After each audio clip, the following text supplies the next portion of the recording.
começar, Ju?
Chama ele lá.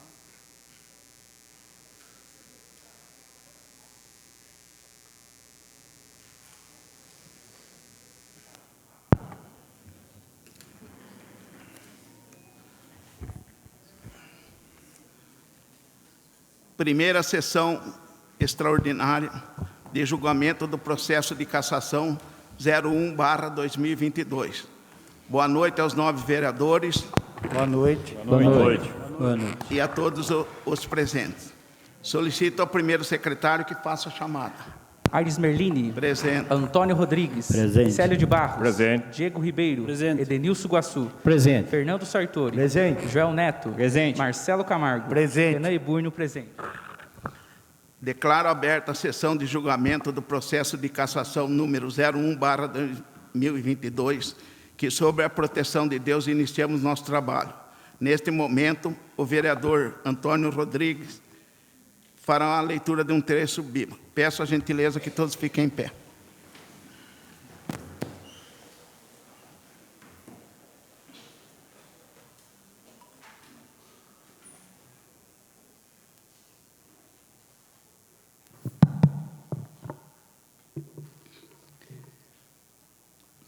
Vamos fazer a leitura da palavra de Deus, onde se encontra no livro de Salmos, de número 119.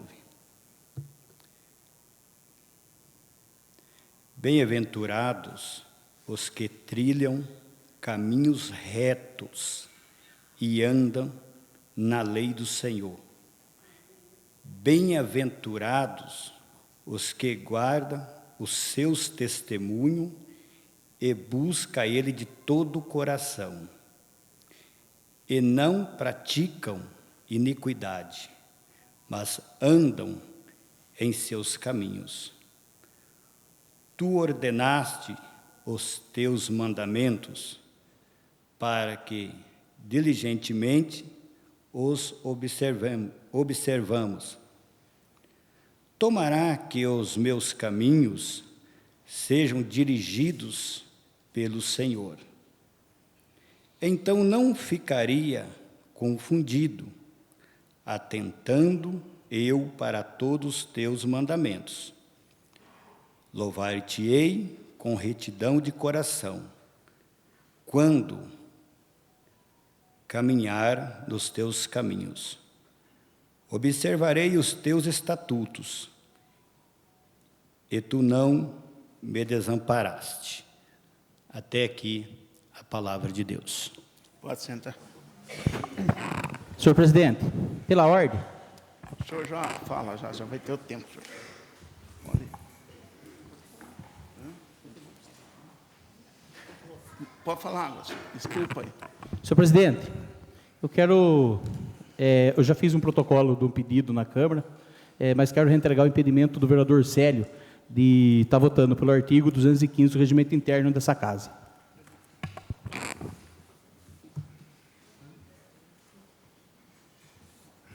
Pedido do vereador Edenilson Guaçu está deferido.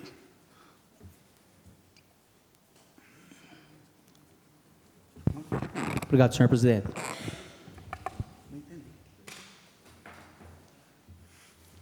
Alguém mais de algum vereador quer alegar algum impedimento?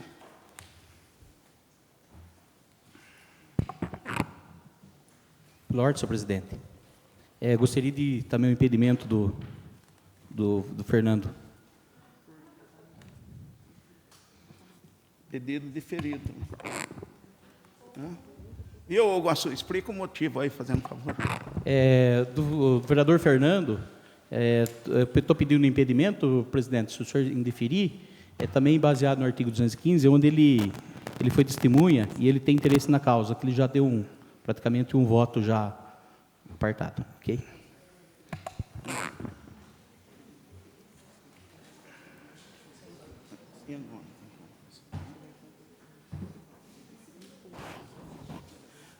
Os dois pedidos foram deferidos e por isso convoco o suplente.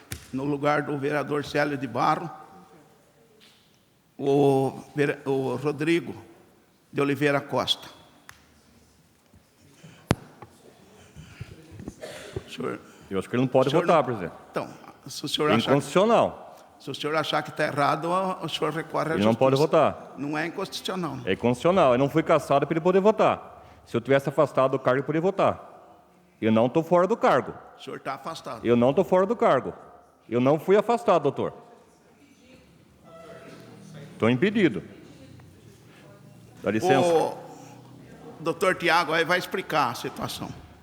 É o seguinte, o artigo 305 do regimento interno da Casa, ele permite que um vereador possa alegar o impedimento do outro, entendeu? Sendo alegado o impedimento desse vereador, esse vereador não pode votar. Não significa dizer que o senhor está afastado. O senhor vai ficar, permanecer na sua Abuso de cadeira. autoridade. Esse abuso de autoridade. Isso é inconstitucional. Não pode afastar o vereador para outro votar. Não, o senhor tem o afastou. direito de... Ninguém afastou o senhor está aí, entendeu? O senhor só está impedido de votar. Então é o vai votar seguinte, eu estou suplente. impedido de votar, ele vai votar no meu lugar, logicamente que ele vai votar porque beneficiado primeiramente é ele. Ele é beneficiado do cargo meu. Então, o senhor está alegando o impedimento dele? O senhor quer alegar o impedimento dele? Eu não sou doutor, sou? Não, mas se o senhor... Doutor se é você. Se o senhor está Quem dizendo vai que- sofrer punições não vai ser você depois. Não, mas se o senhor está dizendo que ele é interessado na causa, o senhor tem que alegar o impedimento, senão torna-se plecuso. O senhor tem que alegar o impedimento dele. Pela ordem, presidente. Também, no caso do Célio aqui, eu também peço o impedimento do suplente. Está deferido, então. Pessoal, vou dizer uma coisa. A gente não vai poder tolerar uma manifestação aqui por causa do regimento interno. Então, a gente pede encarecidamente que acompanhe a sessão. Depois da sessão, vocês conversem com o vereador, porque se for ter manifestação, nós vamos suspender a sessão. Como o suplente Rodrigo Oliveira Costa foi impugnado também, eu convoco o suplente Rudigério, né?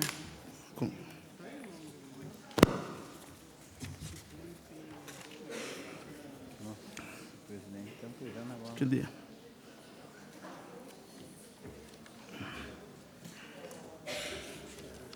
Cadê o nome do suplente aqui? Convoco o suplente Rudigério Gouveia e o Ito. E a outra? E Inês Maria Orsi.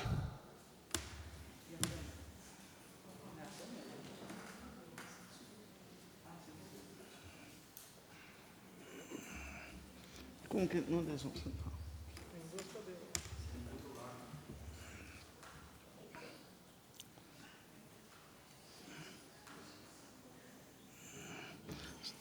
Sucuri, senta, senta.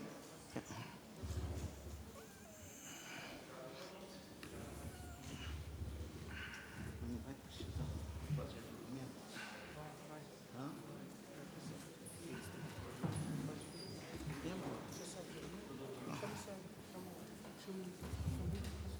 Hã?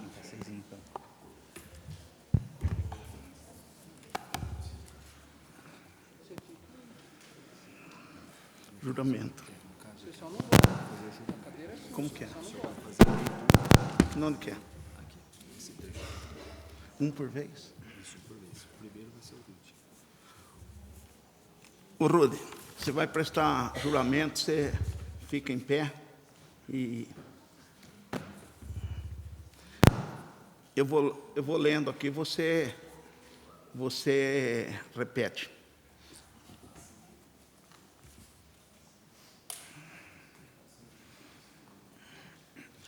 Prometo manter, defender e cumprir a Constituição da República Federativa do Brasil, a Constituição do Estado e a Lei Orgânica do Município, dignificando e exercendo com patriotismo, honestidade e espírito público.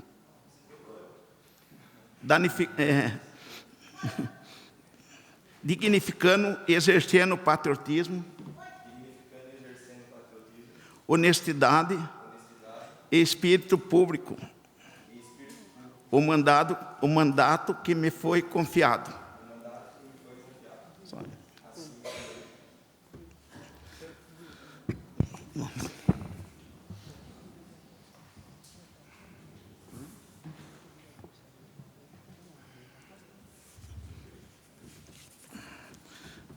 Agora, você, Inês, por favor.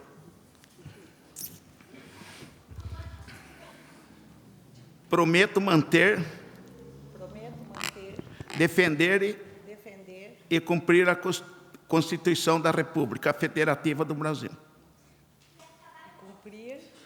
Constituição da República Federativa do Brasil. A Constituição do Estado e a Lei Orgânica do Município. Dignificando e exercendo com patriotismo, honestidade e espírito público.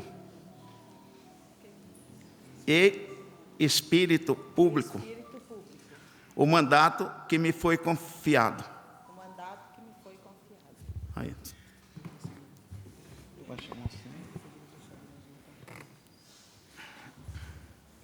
O vereador Célio de Barros, ele não está afastado, ele tem que voltar no plenário, a cadeira dele está ali. Se ele não quiser voltar...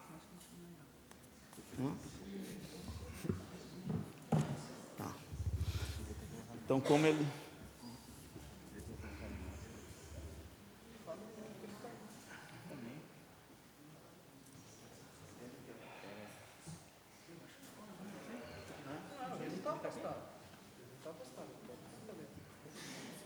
Ele está aí?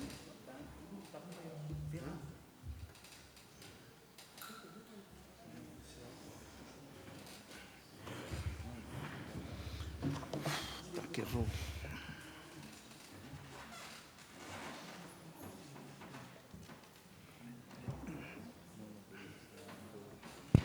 Pela ordem, senhor presidente. Suspende 2 minutos a sessão. Como? Suspende por 2 minutos a sessão, pela ordem.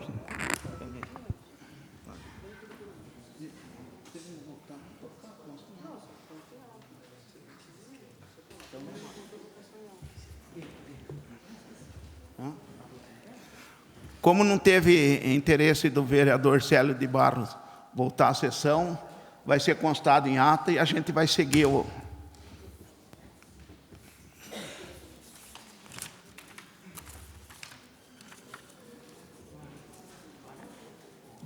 Aí. Havendo quórum regimental, a sessão de julgamento que...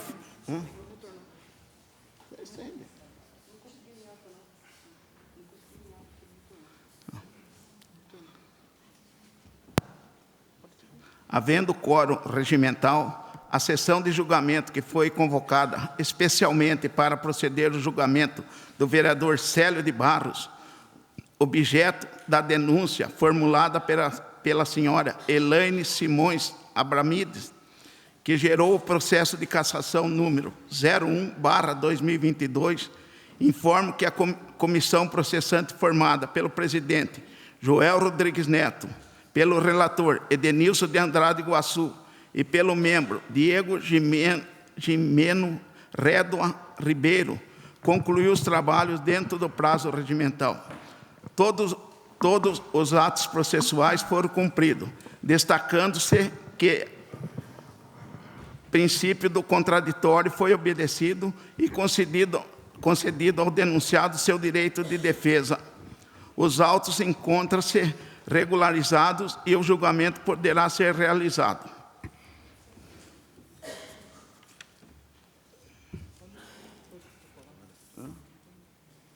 Aqui vai pular.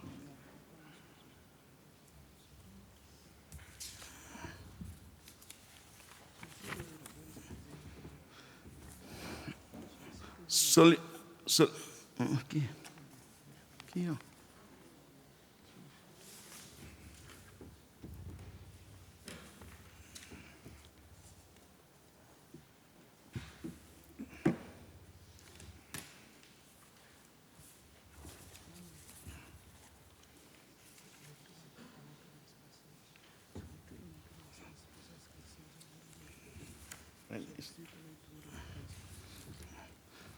Solicito a leitura das peças do processo de cassação número 01/2022.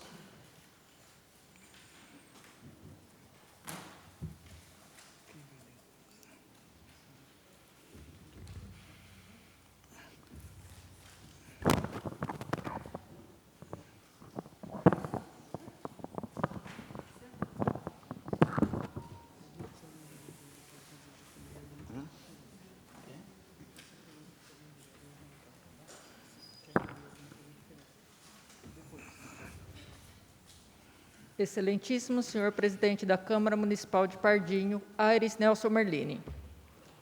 Elaine Simões Abramides, brasileira, casada, jornalista, portadora do RG número 1777493, SSP/SP, inscrita no CPF sob número 099567-628, dígito 30, residente domiciliada na Avenida 3, número 802, Ninho Verde 2, nesta cidade de Pardinho, comarca de Botucatu, São Paulo, vem muito respeitosamente a presença de Vossa Excelência, com fundamento no artigo 55, inciso 2, parágrafos 1º e 2º da Constituição Federal e artigos 313 e 314, inciso 4, 335, inciso 1, a linha B, 337, inciso 6, 338, inciso 4 do Regimento Interno desta Casa de Leis, apresentar representação por quebra de decoro parlamentar. Em face do então vereador senhor Célio de Barros, brasileiro, casado, portador do RG número 309239096, inscrito no CPF sob número 251095448824, residente domiciliado na rua Luiz Sartori, 140, CEP 18640000, nesta cidade de Pardinho, São Paulo, por práticas incompatíveis com o exercício do mandato parlamentar.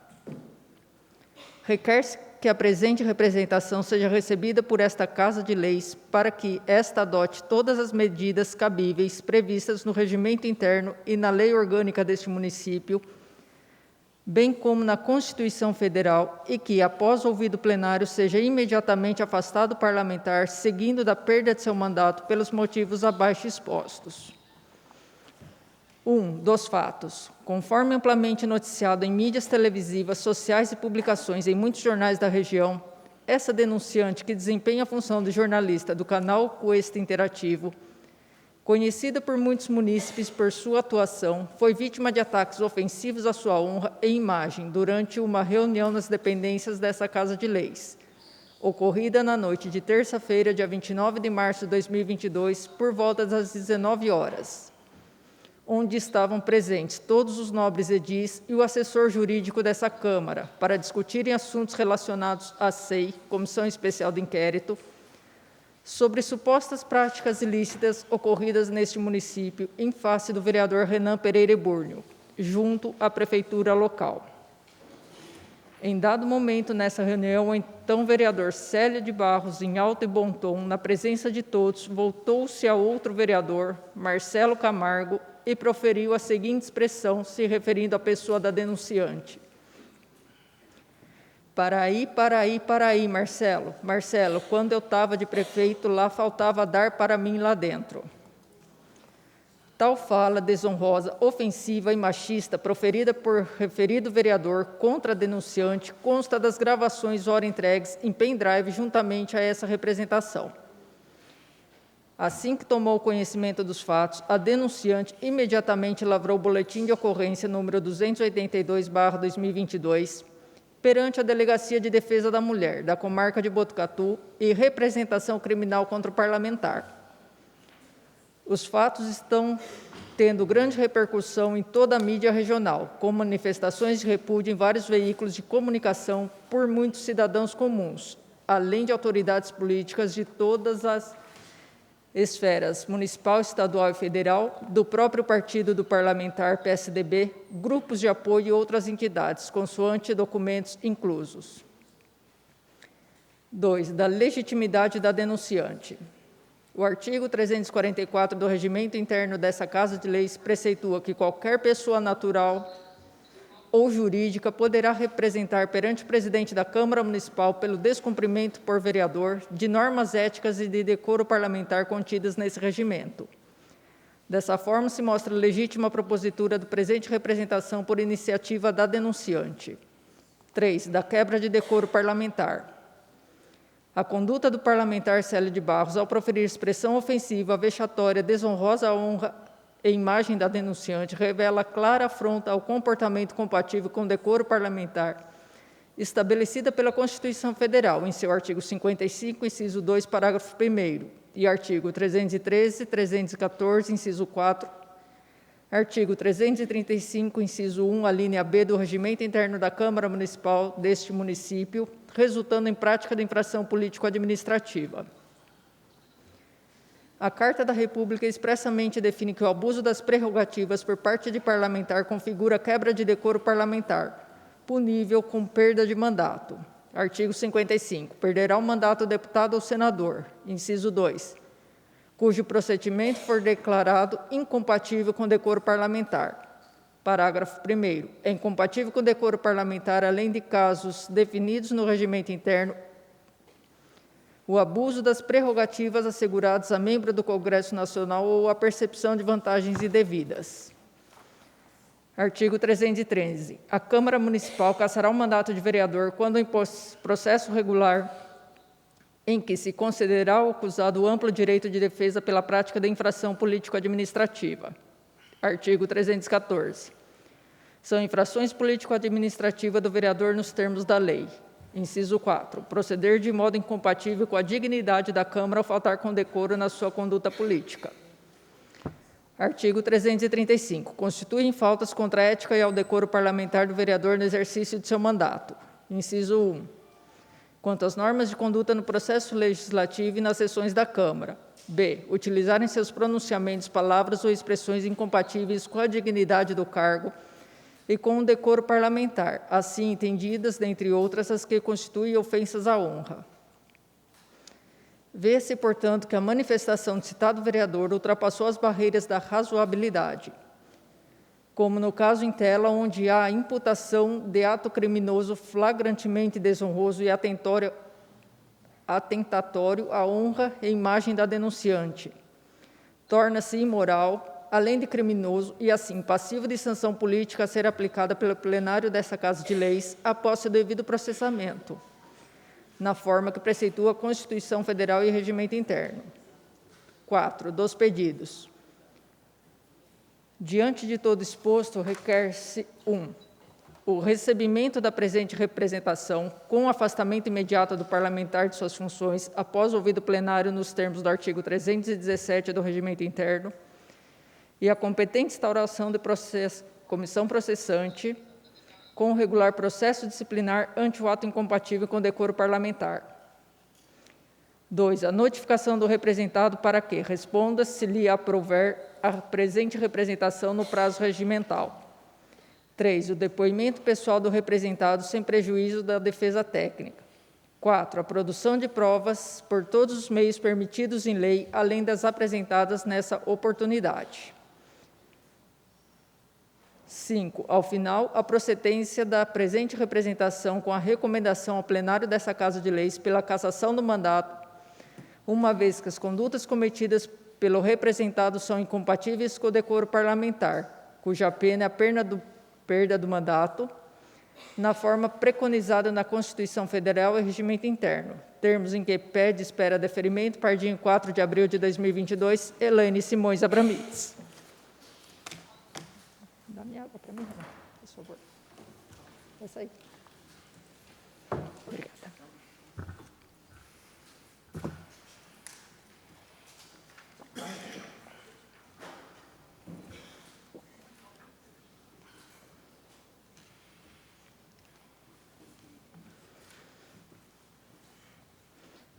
Excelentíssimo senhor vereador Joel Rodrigues Neto, presidente da Comissão Processante número 1 de 2022 da Câmara Municipal de Pardinho.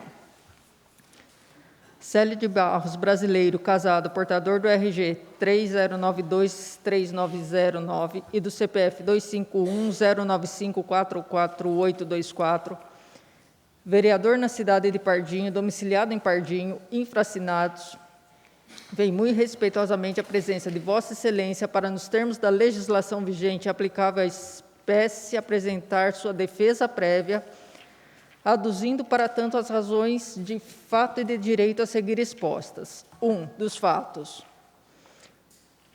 O impetrante foi livre, democrático e legalmente eleito vereador do município de Pardinho, tomando posse no cargo em 1º de janeiro de 2021, tendo em vista ter sido eleito no pleito de 2022. Durante o exercício regular do mandato, o impetrante foi acusado de supostamente tecer comentários ofensivos à jornalista Elaine Simões Abramides, que o representou à Câmara Municipal com pedido de cassação, cujo processo recebeu o número 1 de 2022. Referida representação foi apresentada ao plenário durante a 5ª sessão ordinária de 2022, ocorrida no dia 6 de abril de 2022, que a recebeu e determinou o imediato afastamento do impetrante do mandato, cujo suplente fora convocado previamente à referida sessão e nela já tomou posse. O vereador acusado recebeu no dia 12 de abril de 2022 notificação do impetrado para apresentar defesa escrita no prazo de 10 dias, indicando as provas que pretende produzir e rol de testemunhas.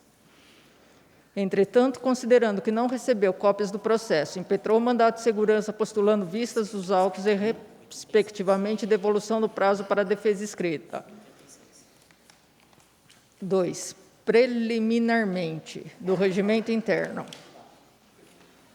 O vereador teve tolhido o direito ao exercício da ampla defesa e do contraditório previsto no inciso 55 do artigo 5º da Constituição da República Federativa do Brasil, de 88. Nessa mesma linha de decisões teratológicas, o presidente da Câmara Municipal ouvidou-se dos dispositivos constantes no regimento interno da Casa Legislativa, senão vejamos. O artigo 15, inciso 6º, a linha I, ao tratar das atividades administrativas, preconiza ser de competência privativa do presidente da Câmara organizar e comunicar a ordem do dia, 3 dias úteis antes da realização da sessão ordinária. Artigo 15, inciso 6. Ao presidente da Câmara compete privativamente organizar e comunicar a ordem do dia 3 dias úteis antes da realização da sessão ordinária. A ordem do dia compõe as sessões ordinárias nos termos do artigo 128, inciso 2, no mesmo regimento. Artigo 128, inciso 1. As sessões ordinárias compõem-se de 3 partes. Inciso 2, ordem do dia. Inciso 3, explicação pessoal. O parágrafo 3º do artigo 135 determina a secretaria que forneça aos vereadores cópias das proposições e pareceres, bem como a relação da ordem do dia correspondente até 2 dias úteis antes do início da sessão. Artigo 135, parágrafo 3º. A Secretaria fornecerá aos vereadores cópias das proposições e parecer, bem como a relação da ordem do dia correspondente até 2 dias úteis antes do início da sessão, ou somente a relação da ordem do dia se as proposições já tiverem sido dadas à publicação anteriormente. Em sequência, o artigo 136 prevê que nenhuma proposição poderá ser colocada em discussão sem eu tenha sido incluída na ordem do dia com antecedência de até 2 dias úteis antes do início da sessão. Artigo 136. Nenhuma proposição poderá ser colocada em discussão sem que tenha incluído na ordem do dia com antecedência de até 2 dias úteis do início da sessão. Ao permitir o regimento interno, petições, reclamações e representações dos munícipes em seus artigos 257, contra o ato imputado aos membros da Câmara, um procedimento é determinado após o recebimento e exame pelas comissões da Casa, ou pela própria mesa, onde se deverá apresentar um relatório circunstanciado para apreciação do plenário. Artigo 257. As petições, reclamações e representações de qualquer munícipe e entidade local regularmente constituída há mais de um ano, contra ato ou omissão de autoridades e entidades públicas ou imputados a membros da Câmara serão recebidas e examinadas pelas comissões ou pela mesa, respectivamente, desde que o artigo 313 prevê que a Câmara Municipal cassará o mandato do vereador em regular processo quando, nos termos do artigo 314, inciso 4, este faltar com decoro na sua condução pública. Artigo 313. A Câmara Municipal cassará o mandato do vereador quando em processo regular em que se concederá ao acusado amplo direito de defesa pela prática da infração político-administrativa. Inciso 4. Proceder de modo incompatível com a dignidade da Câmara ao faltar com decoro na sua conduta pública. O artigo 315 estabelece o rito a ser adotado no caso do artigo 334 do Regimento. Artigo 315. O processo de cassação do mandato do vereador obedecerá, no que couber, ao rito estabelecido no artigo 334 desse regimento e, sob pena de arquivamento, deverá estar concluído em até 90 dias, a contar do recebimento da denúncia. Entretanto, o artigo 334 fixa apenas o prazo de conclusão do processo de cassação, mas se referindo ao artigo 333, alusivo à cassação do chefe do Poder Executivo e não dos vereadores. O indecifrável artigo 317 diz que o presidente da Câmara afastará o vereador acusado de suas funções, submetendo a questão ao plenário, que deverá ser acolhida por deliberação da maioria absoluta dos membros da Câmara, convocando o respectivo suplente até o final do período de afastamento. Nessa esteira, o artigo 335 especifica as faltas contra a ética e ao decoro parlamentar, taxativamente expondo 3 classificações. 1. Quanto às normas de conduta no processo legislativo e nas sessões da Câmara. 2. Quanto a respeito da verdade, mas relacionado ao exercício do mandato. 3. Quanto ao respeito aos recursos públicos. E 4. Quanto ao uso do poder inerente ao mandato. O artigo 338 fixa as sanções aos vereadores em caso de cometimento de infração ética e decoro parlamentar conforme a gravidade. 1. Advertência, 2. Censura, 3. Suspensão temporária e 4. Perda de mandato. Seguimos. O artigo 344 permite que qualquer pessoa natural ou jurídica represente perante o presidente da Câmara pelo descumprimento por vereador de norma ética e de decoro parlamentar. Artigo 344. Qualquer pessoa natural ou jurídica poderá representar perante o presidente da Câmara Municipal pelo descumprimento por vereador de normas éticas e de decoro parlamentar contidas nesse regimento. E é nesse dispositivo que se contextualiza toda improcedência da representação e o arquivamento da denúncia.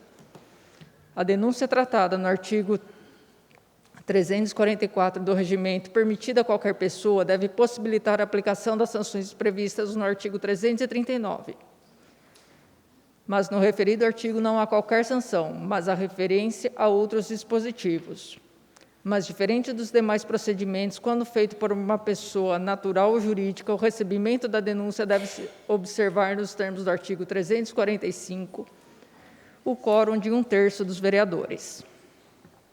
Artigo 345. Formulada a denúncia passível de imputação das penalidades previstas no artigo 339 desse regimento, O presidente da Câmara Municipal, na primeira sessão ordinária que se realizar, determinará a sua leitura no pequeno expediente e consultará ao plenário sobre seu recebimento, devendo o mesmo ser aprovado por pelo menos 1/3 dos vereadores.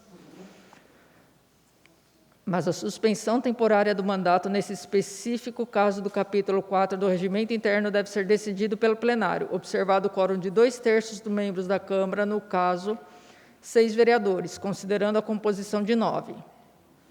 Artigo 347. A sanção de suspensão temporária do mandato por 60 dias será decidida pelo plenário, pelo quórum de 2/3 do membro da Câmara, resguardado em qualquer caso o princípio da ampla defesa.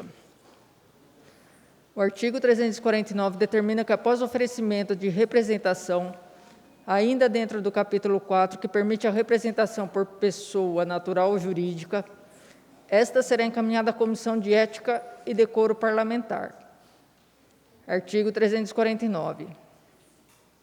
Oferecida a representação contra o vereador por fato sujeito à perda do mandato ou pena de perda temporária do mandato, será ela inicialmente encaminhada pela mesa à Comissão de Ética e Decoro Parlamentar.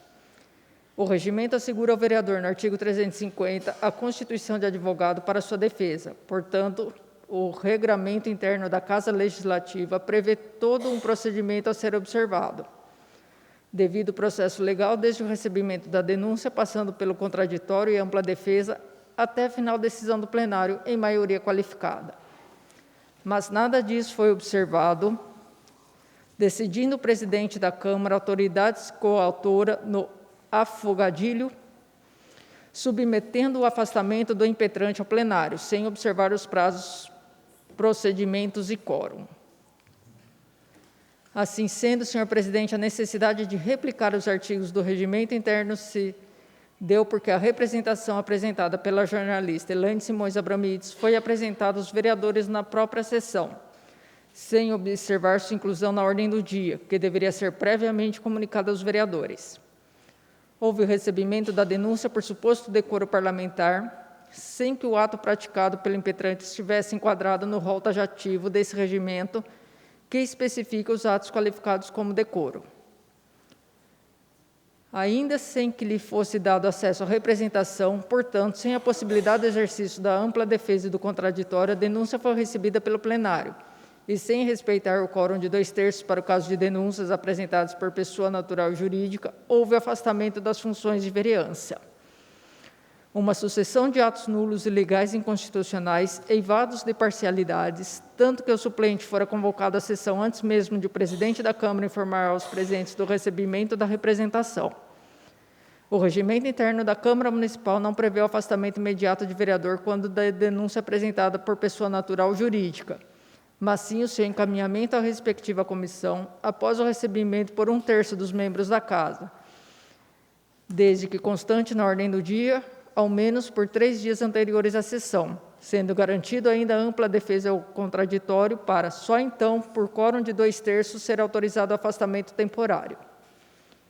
Aliás, a nova ordem constitucional advinda com a Constituição de 88 revogou tacitamente o parágrafo 2º do Decreto-Lei 201/67, que possibilitava o imediato afastamento de vereador com o simples recebimento da denúncia, com o voto da maioria absoluta.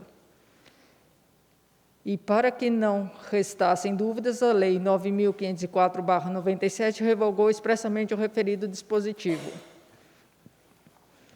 O procedimento adotado pela Casa Legislativa, que se mostrou eivado de vícios, tendo em vista que a denúncia de pessoa natural apresentada aos vereadores na própria sessão foi recebida pelo plenário, que aprovou a suspensão do mandato sem o quórum qualificado, ou seja, 6 dispositivos do regimento, pelo menos, foram desrespeitados, a saber: ciência prévia aos vereadores da ordem do dia, em que constava a denúncia, não encaminhamento à Comissão de Ética após recebimento da denúncia, não enquadramento do fato atribuído ao impetrante ao rol taxativo de fatos caracterizadores de decoro, tolimento do exercício do contraditório e da ampla defesa ao impetrante, aprovação da suspensão de mandato sem quórum qualificado, convocação prévia de suplente antes da ciência da denúncia aos vereadores, demonstrando parcialidade na condução do processo. A inobservância de tais dispositivos impede o exercício do contraditório e ampla defesa e fere o devido processo legal. Como se observa, o inacreditável aconteceu, pois na sessão legislativa que afastou o vereador de seu cargo, pois não foi elaborada a ordem do dia e nem mesmo comunicado aos vereadores a matéria que seria apreciada, o Poder Judiciário tem decretado a nulidade liminarmente de atos arbitrários praticados por perseguição política, afastando desta feita a figura de soberania, evitando desmandos de um sistema de poder. Na comarca de Itapetininga, São Paulo, em caso análogo onde a Câmara de Vereadores afastou o prefeito de forma arbitrária, foi decretada nulidade pelo juiz Rony Herbert Barros Soares, processo 450/99, anexo 6, para afastar desmandos do Poder Legislativo, em brilhante fundamento que pedimos à vênia para colacionar, vejamos. A independência pensada por Aristóteles e sugerida por Montesquieu visava exatamente garantir direitos fundamentais aos cidadãos e evitar os desmandos de um sistema despótico de poder, concentrado geralmente nas mãos de um único soberano que tinha a possibilidade de legislar, julgar e executar. E continua. Importa adicionar que, ao contrário do que ocorre no campo das decisões políticas, não pode o judiciário estar infectado pelas paixões ocasionalmente despertas entre os que vivem no campo da atividade político-partidária e o que leva às relações de ódio e anos da noite para o dia.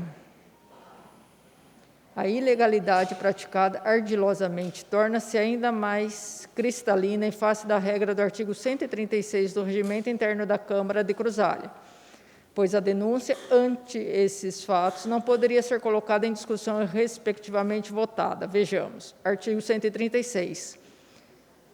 Nenhuma proposição poderá ser colocada em discussão sem que tenha incluído na ordem do dia com antecedência de até 2 dias úteis do início da sessão. Como visto, todo procedimento de uma denúncia, uma petição, uma reclamação que venha a ser apresentada por munícipes, partido político ou outras devidamente qualificadas, que esteja sujeita a deliberação, deve ter em seu trâmite estatuído e determinado pelo regimento interno, a teor do disposto dos artigos 313 a 320, 334, 344 e 335 do regimento interno. Aurélio Saf ensina que a ordem do dia será preparada pela presidência da Câmara com certa antecedência, de maneira que os vereadores tenham conhecimento prévio das mesmas para poderem se preparar para a apresentação de emendas para discussão que as envolverão e para a sua votação. O regimento interno deverá prever o prazo mínimo para que a matéria a ser discutida e votada na ordem do dia esteja à disposição dos edis, sob pena de irregularidade e de tumulto no processo legislativo. Durante a ordem do dia, somente será permitida manifestação de assuntos de matérias dela constantes. Não se permitirá que outros assuntos venham conturbar a discussão do problema, evitando-se tanto quanto possível digressões sobre matérias afins. Cada matéria deverá ser analisada e discutida no momento oportuno. Obra citada, página 96. Deve ser salientado que, na presente hipótese, a denúncia foi apresentada no dia 5 de abril de 2022, como consta do protocolo, a folha 2 do processo, existindo, portanto, tempo mais do que suficiente e hábil para que a matéria constasse na ordem do dia da sessão que foi realizada no dia 6 de outubro.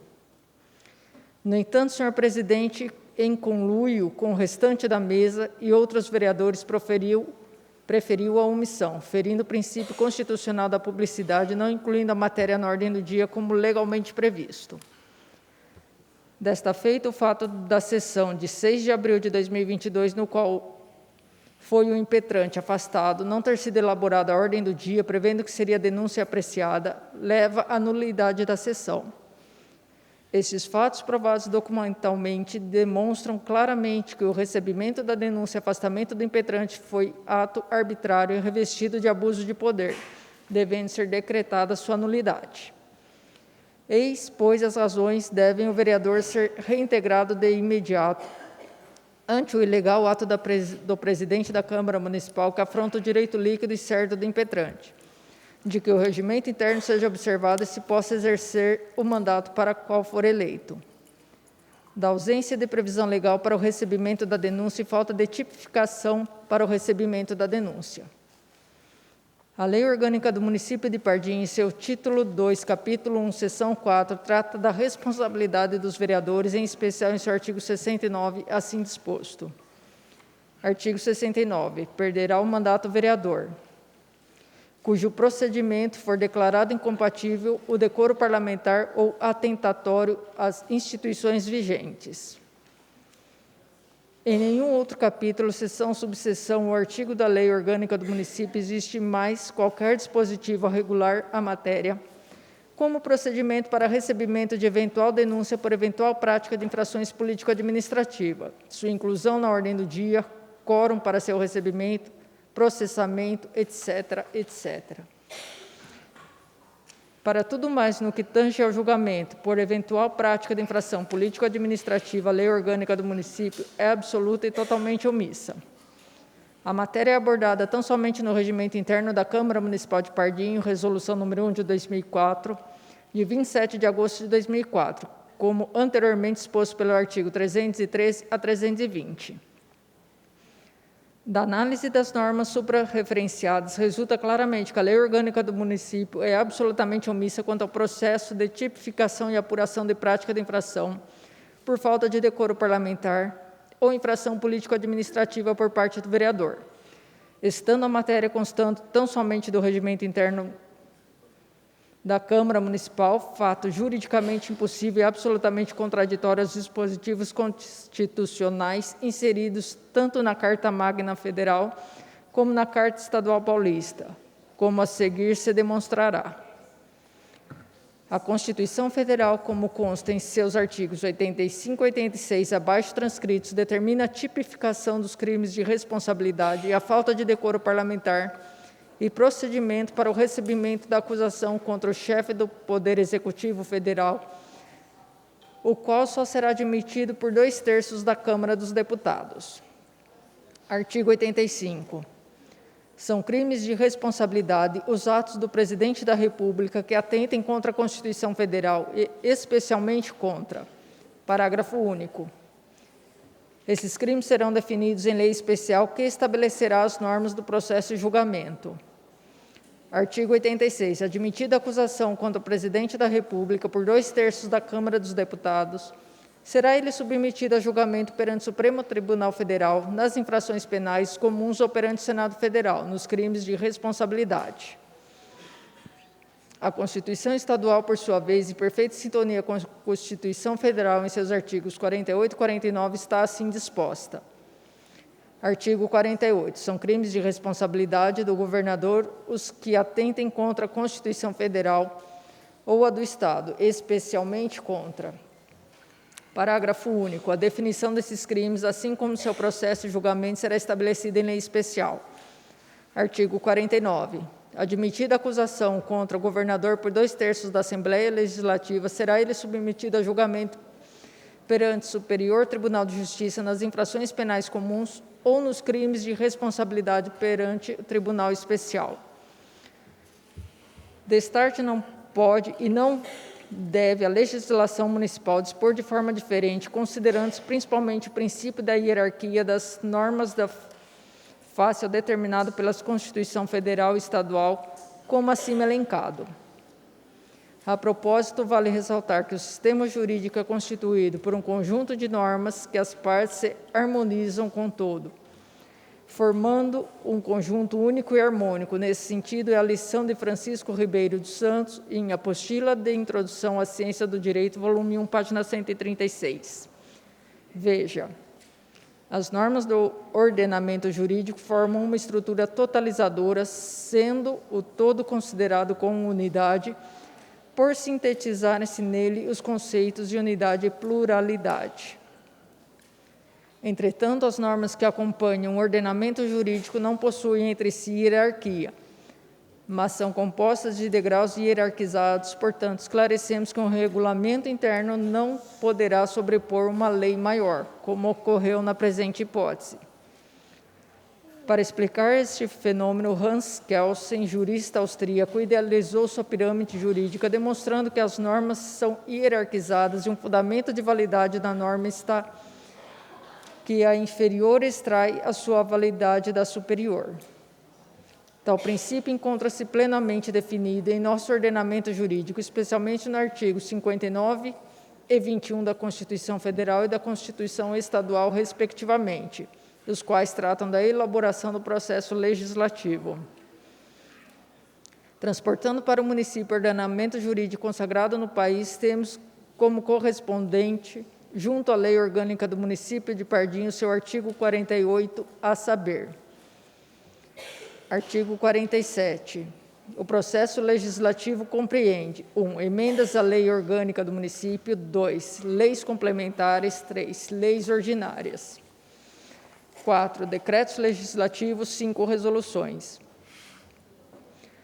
Destarte está o ordenamento jurídico do município perfeitamente definido em sua lei orgânica, de conformidade com aquele vigente no país, evidentemente dentro de sua esfera de competência, e não poderia ser diferente.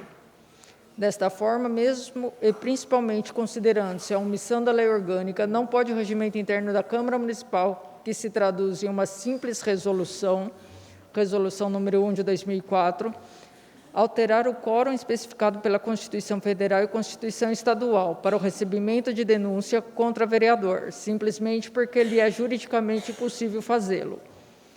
Aliás, o próprio texto regimental assim o reconhece ao dispor em seu artigo 314 supracitado, que são infrações político-administrativas nos termos da lei.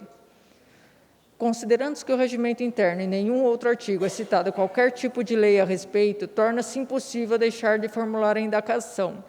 Qual lei? Ora, se o próprio regimento interno, que como visto traduz em uma resolução, remete a matéria aos termos de uma lei, sem especificá-la, e ainda mais sem que a respeito nada conste na lei orgânica municipal, evidentemente reconhecido está a inaplicabilidade de tais dispositivos do próprio regimento interno. Outro não pode ser o raciocínio, sem considerar ainda que pode ocorrer na hipótese que os juristas chamam de vacatio legis. Face ao exposto, dúvidas não resta quanto à inconstitucionalidade e, via de consequência, inaplicabilidade dos artigos acima transcritos do regimento interno da Câmara, no que se refere ao julgamento do vereador por eventual falta de decoro parlamentar ou prática de infrações político-administrativas. A respeito, merecem citações e destaques especiais. Senhor presidente, pela ordem. Vamos pular esse acordão aqui, se todos concordar e o Célio concordar.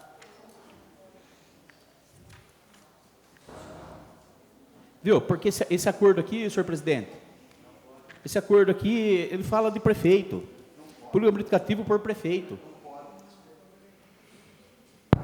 Não pode. Tem que ler. Ok, obrigado, senhor presidente. A respeito, merecem citações e destaques especiais decisões recentes emanadas do Egrégio Tribunal de Justiça do Estado do Paraná, a saber: Acórdão número 2600, descrição: ação direta de inconstitucionalidade, relator, desembargador Trota Teles, comarca não especificada, órgão especial, publicação, 18/11/1996.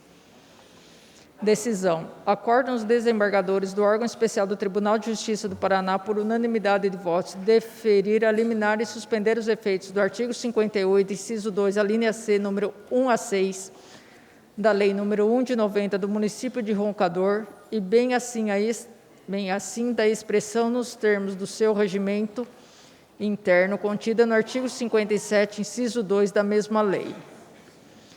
Ementa: ação direta de inconstitucionalidade. Lei Orgânica do município de Roncador. Lei nº 1/90. Artigo 58, inciso 2, a linha C, 1 a 6. E 57, inciso 2, este no tocante à expressão nos termos do seu regimento interno. Artigo 70 e 17, inciso 2 da Constituição Estadual. Ocorrência do fumus boni juris e do periculum in mora. Concessão de liminar. Lei orgânica do município não pode definir delitos de cunho político-administrativo praticados por prefeito, como foi acontecer com mencionado o artigo 58, inciso 2, a linha C, 1 a 6 daquela lei municipal, pois tal só é suscetível de efetuado por meio da lei federal. Outro sim, não pode delegar o processo de tais infrações político-administrativas ao regimento interno da Câmara, expressão contida no artigo 57, inciso 2 da mesma lei, porquanto com isso estará acrescendo indevidamente os poderes do Legislativo Municipal e acarretando desequilíbrio entre os poderes do município. Aparentemente mencionados os dispositivos da Lei número 1/90 do município de Roncador colidem com os artigos 70 e 17, inciso 2 da Constituição Estadual, sendo, portanto, relevante o fundamento do pedido. Por outro lado, existe o risco de demora, a despeito do tempo da vigência da lei, uma vez que, com base nos dispositivos impugnados, a qualquer momento será passível de decretação a impeachment do prefeito do aludido município. Impõe-se, consequentemente, a concessão da liminar para efeito de suspender os efeitos das disposições invectivadas. Em jurisprudência informatizada, Saraiva 11, página 8, anexo 4. Acórdão 3.174, descrição. Ação direta de inconstitucionalidade. Relator, desembargador Trota Teles, comarca. Órgão especial, publicação, dia 3 de 11 de 1997. Decisão. Acordam os desembargadores do órgão especial Tribunal de Justiça do Paraná, por unanimidade de votos, acolher integralmente o pedido e decretar a inconstitucionalidade do artigo 58, inciso 2, a linha C, número 1 a 6, da Lei número 1/90 do município de Roncador, e bem assim da expressão nos termos do seu regimento interno contida no artigo 57, inciso 2 da mesma lei. Ementa. Ação direta de inconstitucionalidade. Lei orgânica do município de Roncador, Lei número 1/90, artigo 58, inciso 2, a linha C, 1 a 6, 57, inciso 2. Este no tocante à expressão nos termos do seu regimento interno. Artigo 7º e 17 da Constituição Estadual. Lei orgânica do município não pode definir delitos de cunho político-administrativo praticados por prefeito, como foi acontecer com o mencionado artigo 58, inciso 2, a linha C, 1 a 6 daquela lei municipal, pois tal só é suscetível de efetuado por meio de lei federal. Outro sim, não pode delegar o processo de tais infrações político-administrativas ao regimento interno da Câmara. Expressão contida no artigo 57, inciso 2 da mesma lei. Porquanto com isso está acrescido indevidamente os poderes do Legislativo Municipal e acarretado desequilíbrio entre os poderes do município. Os mencionados dispositivos da Lei nº 1/90 do município de Roncador colidem com os artigos 7º e 17, inciso 2 da Constituição Estadual, sendo, portanto, procedente o pedido. Igualmente, o próprio Tribunal de Justiça do Estado de São Paulo, em sessão plenária e por votação unânime, após a concessão da medida liminar pela Egrégia Presidência, assim se pronunciou a respeito de matéria idêntica em ação direta de inconstitucionalidade número 26.27902, anexo 6, proposta pelo prefeito de Cubatão, em face do disposto no artigo 79 da Lei Orgânica daquela municipalidade, o qual dispõe sobre a apuração e julgamento de infrações político-administrativas praticadas pelo chefe do Poder Executivo local. Senhor presidente, pela ordem, vamos pular isso aqui. Isso aqui é da Constituição de Cubatão, senhor presidente. Isso não tem nada a ver com nós, o que a gente está falando, é o regimento da cidade de Cubatão. A Constituição Federal concedeu autonomia para os municípios elaborarem suas leis. A gente está lendo tudo isso de novo.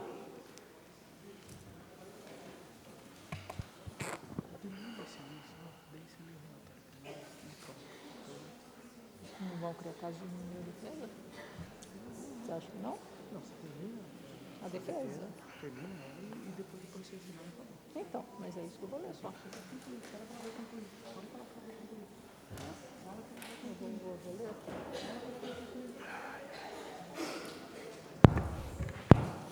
Vereador Guaçu, ela vai concluir, que está no fim, daí ela vai ler o parecer final. Daí a gente tem que concluir. Obrigado, senhor presidente.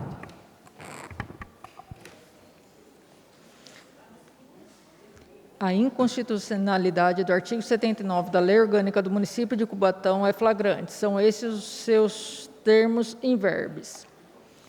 Artigo 79. A apuração e julgamento de infração político-administrativa será realizada nos termos do regimento interno e considerada procedente para efeito de cassação do mandato do prefeito, se acolhida por maioria absoluta dos membros da Câmara em votação secreta.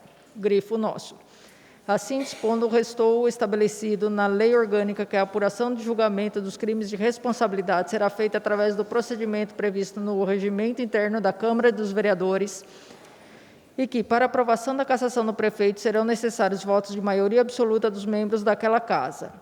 E mais, que o recebimento da denúncia por crime de responsabilidade se dará uma vez acolhido pela maioria dos vereadores presentes à sessão, nos termos do artigo 60 do regimento interno da Câmara de Vereadores de Cubatão, folha 50, aplicável à espécie por expressa previsão do artigo 79. No entanto, a posição adotada nesse artigo não pode ser mantida, uma vez estar em conflito com os princípios constitucionais que regem a matéria. Com efeito, como bem observou o ilustre Procurador-Geral de Justiça, o sobrecitado artigo 79 entrou em choque direto com a regra contida no parágrafo único do artigo 48 da Constituição Estadual, o qual prescreve que tem regramento será definido em lei especial. A Constituição Federal concedeu autonomia para os municípios elaborarem suas leis orgânicas, as quais se prestam a organizar o governo local e prover sua administração. Todavia, tal autonomia não é plena, restando restrita à observância dos princípios e diretrizes previstos na Constituição Federal e Estadual, Constituição Federal, artigo 29, Constituição Estadual, artigo 144. Assim, não se pode admitir que a apuração e julgamento dos crimes de responsabilidade do prefeito sejam realizados nos termos do regimento interno da Câmara de Vereadores de Cubatão, como prevê a combatida norma, uma vez que tanto a Constituição Federal quanto a Estadual estabelece que tal se fará através de lei especial. Constituição Federal de 88, artigo 85, parágrafo único, Constituição Estadual, artigo 48, parágrafo único. Clara, pois, a inconstitucionalidade de que padece o combatido artigo da Lei Orgânica do Município de Cubatão. Nessa conformidade, julgam procedente a ação para declarar a inconstitucionalidade do artigo 79 da Lei Orgânica do Município de Cubatão, de 9 de abril de 90, oficiando-se a Casa Legislativa daquela comuna para as providências relativas à suspensão da execução do citado texto normativo. Ainda a respeito da vigência e eficácia e aplicabilidade das disposições contidas em regimento interno da Câmara de Vereadores, merece citação, face à sua brilhante fundamentação, a manifestação exarada pelo ilustre promotor de justiça da comarca de Assis, Dr. Carlos Rinaldi, que assim se manifestou nos autos número 3037/99, o qual teve seu trâmite junto à terceira vara civil, no qual figurou como impetrante o prefeito municipal de Tarumã e o impetrato presidente da Câmara daquele município. Os argumentos com fundamento no regimento interno não merecem prosperar, porque tal diploma não é lei e não produz nenhum efeito externo. Eli Lopes Meireles ensina que o regimento interno é o regulamento da Câmara, não é lei, é o ato administrativo normativo, como são os demais regulamentos, com a só particularidade de se destinar a regular os trabalhos da edilidade. Direito Municipal Brasileiro, 6ª edição, Malheiros Editores, páginas 494 e 495. Daí, não razão para se aprofundar na análise das normas do regimento interno, até porque invocou-se material constitucional para impugnar o ato taxado de legal. O princípio da hierarquia das leis impede que preceitos normativos editados tanto pelos Estados-membros da União, pela União, ou mesmo pelos municípios conflitantes com a lei maior, possam ser havidos como legítimos. Eli Lopes Meireles, sempre oportuno, salienta que a legalidade do ato administrativo é a condição primeira para sua validade e eficácia. Nos Estados de Direito, como o nosso não há lugar para arbítrio, a prepotência, o abuso de poder. A administração pública está sujeita ao império da lei como qualquer particular, porque o direito é a medida padrão pela qual se aferem os poderes do Estado e os direitos do cidadão. Todo ato administrativo de qualquer autoridade ou poder, para ser legítimo e operante, há que ser praticado em conformidade com a norma legal pertinente, princípio da legalidade, com a moral da instituição, princípio da moralidade, com a destinação pública própria, princípio da finalidade, e com a divulgação oficial necessária, princípio da publicidade. Faltando, contrariando ou desviando-se desses princípios básicos, a administração pública vicia o ato de legitimidade, expondo a anulação por ela mesma ou pelo Poder Judiciário, se requerida pelo interessado. Direito Administrativo Brasileiro, 14ª edição, RT, página 604. Requeiro seja concedida a segurança. Portanto, a evidência e da mesma forma são inconstitucionais e inaplicáveis, pois, em sua totalidade, os artigos 344 do Regimento Interno da Câmara Municipal de Pardinho, pois tenta-se, através deles, regulamentar leis inexistentes, através de uma resolução, além de se buscar a alteração de preceitos constitucionais federais e estaduais, fato esses que traduzem hipóteses impossíveis à luz do ordenamento jurídico vigente em nosso país, como demonstrado.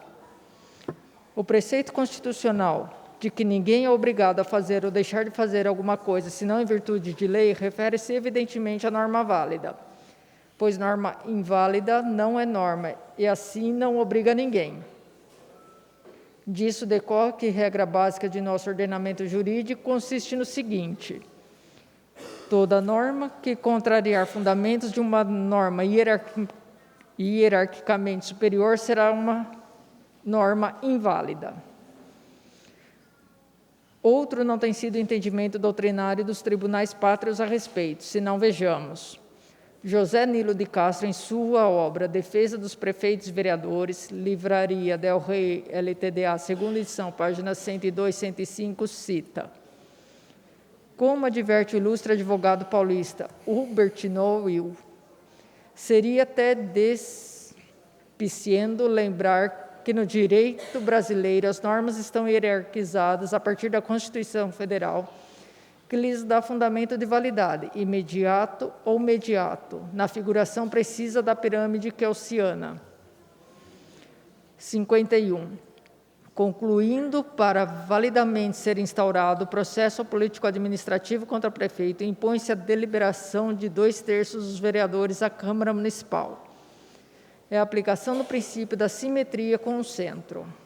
Portanto, diante do conceito da hierarquização das normas, consagrado junto ao direito pátrio, na doutrina e na jurisprudência, não há como prevalecer as disposições supracitadas contidas no regimento interno da Câmara Municipal de Pardinho, face à evidente, clara e insofismável violência ao disposto nas Constituições Federal e Estadual, como já mencionado.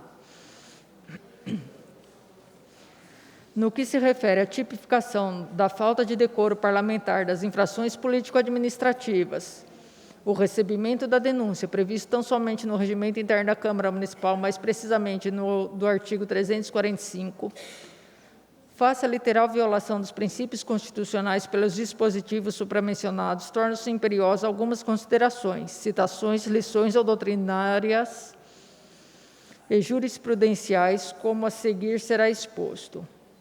No âmbito da responsabilidade não penal do prefeito, portanto, da responsabilidade político-administrativa, caso específico que ora se hostiliza, deixou a regulamentação nos termos do artigo 28 da Carta, observados os termos do artigo 7º e 5º do Decreto-Lei nº 201, de 27 de fevereiro de 1967.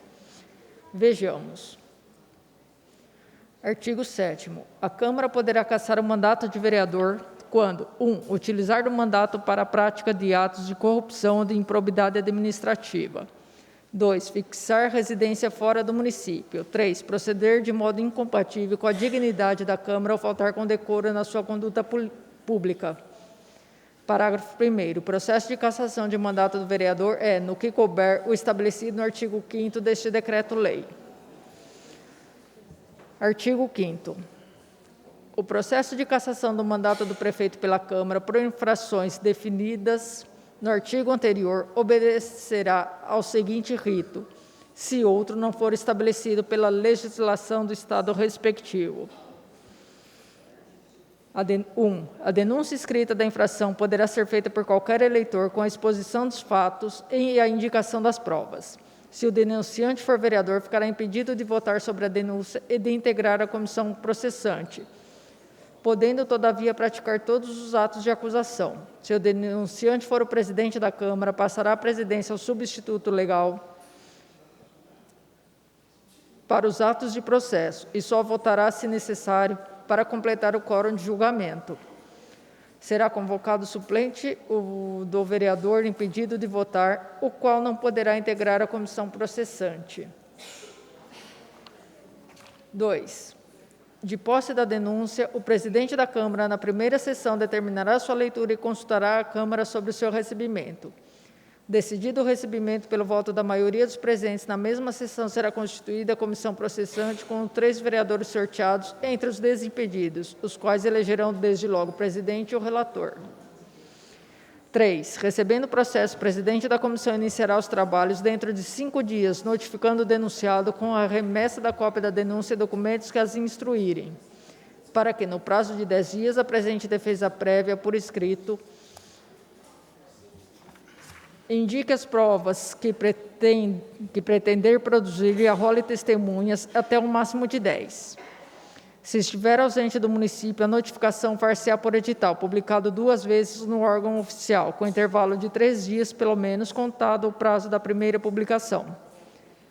Decorrido o prazo de defesa, a comissão processante emitirá parecer dentro de 5 dias, opinando pelo prosseguimento ou arquivamento da denúncia, o qual, nesse caso, será submetido ao plenário. Se a comissão opinar pelo prosseguimento, o presidente designará desde logo o início da instrução, que determinará os atos, diligências e audiências que se fizerem necessários para o depoimento do denunciado e inquirição das testemunhas. 4. O denunciado deverá ser intimado de todos os atos do processo, pessoalmente ou na pessoa do seu procurador, com antecedência pelo menos de 24 horas, sendo-lhe permitido assistir às diligências e audiências, bem como formular perguntas e reperguntas às testemunhas e requerer o que for de interesse da defesa. 5. Concluída a instrução, será aberta a vista ao processo ao denunciado para razões escritas no prazo de 5 dias e após a comissão processante emitirá parecer final, pela procedência ou improcedência da acusação e solicitará ao presidente da Câmara a convocação de sessão para julgamento. Na sessão de julgamento, o processo será lido integralmente e, a seguir, os vereadores que o desejarem poderão manifestar-se verbalmente pelo tempo máximo de 15 minutos cada um. E, ao final, o denunciado ou seu procurador terá o prazo máximo de 2 horas para produzir sua defesa oral. 6. Concluída a defesa, proceder-se a tantas votações nominais quantas forem as infrações articuladas na denúncia. Considerar-se afastado definitivamente do cargo denunciado que for declarado pelo voto de 2/3, pelo menos, dos membros da Câmara, incurso em qualquer das infrações especificadas na denúncia. Concluído o julgamento, o presidente da Câmara proclamará imediatamente o resultado e fará lavrar ata que se consigne a votação nominal sobre cada infração e, se houver condenação, expedirá o competente decreto legislativo de cassação do mandato do prefeito. Se o resultado da votação for absolutório, o presidente determinará o arquivamento do processo. Em qualquer dos casos, o presidente da Câmara comunicará à Justiça Eleitoral o resultado. 7. O processo a que se refere esse artigo deverá estar concluído dentro de 90 dias contados da data em que se efetivar a notificação do acusado. Transcorrido o prazo sem o julgamento, o processo será arquivado sem prejuízo de nova denúncia, ainda que sobre os mesmos fatos. Norberto Bobbio, um dos autores que mais se dedicaram ao tema, indica 3 hipóteses de relacionamento entre ordenamentos jurídicos: A, indiferença; B, rejeição; C, absorção, que se subdivide em remissão e recepção, esta em compatibilidade vertical ou horizontal. Interessa-nos aqui é a recepção. Ocorre essa quando o ordenamento jurídico incorpora ao seu próprio sistema a disciplina normativa estabelecida no outro ordenamento, preservando-se o princípio da continuidade da ordem jurídica. Dá-se a recepção como fenômeno que pode ser tácita ou expressa. Daí tem-se a compatibilidade inicial das disposições dos artigos 7º e 5º do Decreto-Lei nº 201/65, com a nova Constituição, de maneira tácita, pois não se vê, a despeito dos que afirmam em contrário, a não contradição dessas normas com a Carta Federal. A vigência dos artigos 7º e 5º do Decreto-Lei, em toda a sua latitude e extensão, sustenta-se no princípio da predominância do interesse nacional, da uniformidade do direito sancionatório. Tratando-se de crimes, a competência privativa da União é expressa para legislar sobre a espécie, artigo 21, inciso 1º da Constituição Federal. Cogitando-se a falta de decoro parlamentar e as infrações político-administrativas que não foram abolidas, nem poderiam ter sido, sob pena de as câmaras se terem despojado de uma função fundamental, a de julgamento, também o é. Eis que, em sua natureza jurídica, se mesclam, como necessárias, características punitivas, sancionatórias, reveladoras, portanto, de uma competência privativa da União. Ademais, a punição perda definitiva de um exercício de direito político, a desinvestidura do mandato eletivo, é de direito político, daí cabe indiscutivelmente à União legislar sobre ele. Além do mais, em respeito ao princípio da simetria com o centro, que informa nossa federação, para os agentes políticos da República dos Estados, no paralelismo, crimes de responsabilidade, com o julgamento pelos legislativos federal e estadual do Presidente da República e dos governadores, existe legislação especial, a saber, Lei Federal nº 1079, de 10 de abril de 1950. Enquanto suas infrações penais comuns são julgadas pelo Judiciário, essas autoridades federais e estaduais. É dizer, o parágrafo único do artigo 85 da Constituição Federal remete à Lei Federal a definição dos crimes de responsabilidade do Presidente da República, as normas de processo e julgamento. De igual maneira, faz-se, em nível dos Estados, na definição dos crimes de responsabilidade dos governadores, como se pode ver nas Constituições mineira, artigo 91, parágrafo 1º, paulista, artigo 48, parágrafo único, gaúcha, artigo 83, e Constituição do Estado do Rio de Janeiro, parágrafo único, artigo 143, dentre todas. Por que, então, afastar a lei federal ao definir falta de decoro em infrações político-administrativas dos prefeitos? Ora, aos crimes de responsabilidade do Presidente da República, dos governadores dos estados, com julgamento pelo Legislativo, Senado Federal, artigo 86 da Constituição Federal e Assembleia Legislativa, com legislação própria, Lei 1079/50, correspondem em nível municipal às infrações político-administrativas de que cogita o artigo 7º do Decreto-Lei nº 201/67, cujo julgamento escapa ao Judiciário, sendo de competência da Câmara Municipal. No entanto, nenhum diploma prevê o afastamento do vereador e o recebimento da denúncia pelo quórum inferior a 2/3. O Decreto-Lei 201/67, a matéria de lei federal, a de que cogita a responsabilidade político-administrativa do vereador e do prefeito, que 3 leis federais se votaram, alterando disposições do Decreto nº 201/67, como as leis números 5.659/71, 6.793/80 e a Lei 9.504, de 30 de setembro de 1997, eleições, que estabelece normas para as eleições. O fato de o prefeito ter foro de prerrogativa de função, sendo julgado pelo Tribunal de Justiça, não lhe afasta o julgamento pela Câmara Municipal.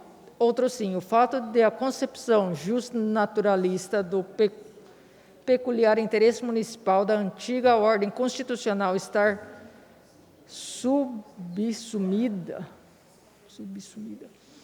na do interesse local, não atrai a competência do município em definir a falta de decoro ou as infrações político-administrativas, ainda mais com a ausência de uma lei própria definidora, com a matéria existindo tão somente no regimento interno, que, como se sabe, não é lei, mas sim resolução, e no prever ou querer ressuscitar a figura do impeachment do vereador ou do prefeito, que Constituinte não previu. As razões de ordem constitucional que vicejavam a favor do Decreto-Lei nº 201/67, sob a Constituição de 1967, não desapareceram sob a atual. Daí, com a consistência ou segurança jurídica, se pode admitir que o município disponha sobre matéria como lhe aprouver, em suas leis orgânicas ou regimentos internos de suas câmaras municipais. É poder demais aos municípios que o Constituinte não lhes outorgou definir o recebimento de denúncia por falta de decoro ou infrações político-administrativas dos prefeitos, vice-prefeitos e vereadores, e até mesmo criar figura de impeachment, instituto de feição caracteristicamente política em nível municipal. É o que há leis orgânicas prescrevendo que o vereador ou prefeito será suspenso de suas funções, nos crimes comuns e de responsabilidade, se recebida a denúncia ou de queixa pelo Tribunal de Justiça, e nas infrações político-administrativas se admita a acusação e instaurado o processo pela Câmara. E tudo isso sem o devido processo legal, pois, em se tratando do afastamento do Presidente da República, só se dará este depois de processo legal. Segundo Jesus Costa Lima, constitui-se regra básica de hermenêutica a de que não se pode interpretar uma norma, seja lei ou Constituição, de forma isoladamente, desarticulando-a do sistema jurídico a que esteja jungida. Consiste no processo sistemático, afiança Carlos Maximiliano, em comparar o dispositivo sujeito à exégese com outros do mesmo repositório ou leis diversas, mas referentes ao mesmo objeto. Por umas normas se conhece o espírito das outras. O direito objetivo não é um conglomerado caótico de preceitos, constitui vasta unidade de organismo regular, sistema harmônico de normas coordenadoras em interdependência metódica, embora fixada cada uma no seu lugar próprio, de princípios jurídicos mais ou menos gerais, deduzem corolários. Uns e outros se condicionam e se restringem reciprocamente, embora se desenvolvam de modo que constituam elementos autônomos em campos diversos. Com efeito, sendo impeachment instituído político de direito político, não pode ser regular por lei local, como fizeram os vereadores. Aliás, nem em lei se embasaram para voltar ao afastamento, mas valeram-se, isto sim, de uma resolução, regimento interno da Câmara, a despeito de terem até mesmo revogado o Decreto-Lei número 201/67, no que pertine à cassação e extinção de mandatos de prefeitos e vereadores, regulando-lhes o processo e definindo as infrações político-administrativas, o que é inadmissível. Sumariando essas considerações, a suspensão do exercício de mandato eletivo também não é matéria cuja disciplina